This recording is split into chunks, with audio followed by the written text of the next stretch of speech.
በአዲስ ኪዳን አንደኛው እግዚአብሔር የሚባርከው ነገር ምንድነው ካል በመረዳት ባለጠግነት ነው። እግዚአብሔር የሚባርከው ያለንን ነገር እንድናቀው የተቀበልነውን ነገር እንዲገባን። አሁን የዘላለም ሕይወት አለን፣ ግን የዘላለም ሕይወት ምን ማለት ነው? የዘላለም ሕይወት አለን ተቀብለናል፣ ግን የዘላለም ሕይወትን እስከምን ድረስ ነው የምንረዳው? እግዚአብሔር ይሄንን ከባረከልን ይሄንን ሰው ወደ ማወቅ ሲመጣ ምን ይሆናል ማለት ነው? የኛ ደስታ በሱ ነው ሙሉ የሚሆነው ብሎ ይናገራል። በአዲስ ኪዳን ትልቁ በረከት እግዚአብሔር አንደርስታንዲንግ በመስጠት ማስተዋል በመስጠት የሚባርከው በረከት። መጽሐፍን ያስተውሉ ዘንድ አእምሯቸውን ከፈተላቸው ይላል። ከትንሣኤ በኋላ የተከፈተላቸው ለደቀ መዛሙርቱ አእምሮ። ይሄ ምን ማለት ነው?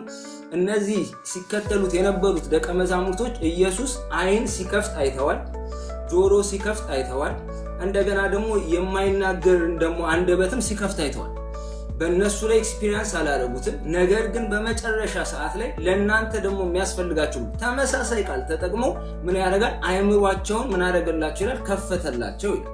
which means ምን ማለት ነው? መጽሐፍን በኢንቴንሽኑ እግዚአብሔር ማለት በአዲስ ኪዳናዊ መንፈስ እንዲረዱት ያንን ባለጠግነት ምን ሲያደርጋቸው እንመለከታለን? ሲሰጣቸው እንመለከታለን።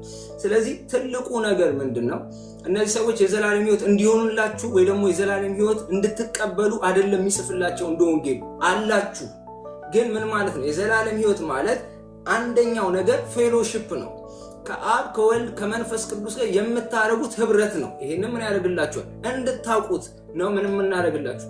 ምንጽፍላችሁ። አንድ አማኝ ወደ ክርስቶስ ሲመጣ ወደ እንደዚህ አይነት ህብረት ነው የገባው። ከአብ ጋር ህብረት ማድረግ ይችላል፣ ከመንፈስ ቅዱስ ጋር ከወልድ ጋር ህብረት ማድረግ እችላለሁ የሚል መረዳት ካገኘ ይሄ የዘላለም ሕይወት ይሄም አንደኛው አካሉ ነው ብሎ ካሰበ ምን ያደርጋል? ሊያልፋል ይችላል ማለት ነው።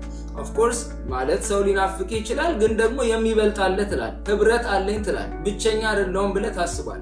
ስለዚህ ይሄ የአማኞች በዚህ አይነት ነፃነት ውስጥ ሲገቡ በመረዳት በእንደዚህ አይነት የተሰጣቸውን ሕይወት በእንደዚህ አይነት ልክ ሲያውቁት አንድ መጋቢ በዚህ ነው የኛ ደስታ ሙሉ የሚሆነው።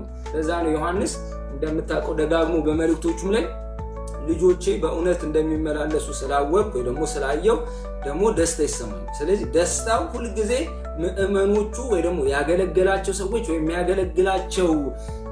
ያገለገላቸው ቤተክርስቲያኖች የሚያሳዩት ፍሬ የሚያሳዩት የመረዳት የእውቀት ፍሬ ምን ሲያደርገው እንመለከታለን። ሲያስደስተው እንደሚያስደስተው ደስታውን ሙሉ እንደሚያደርግለት እንመለከታለን ማለት ነው።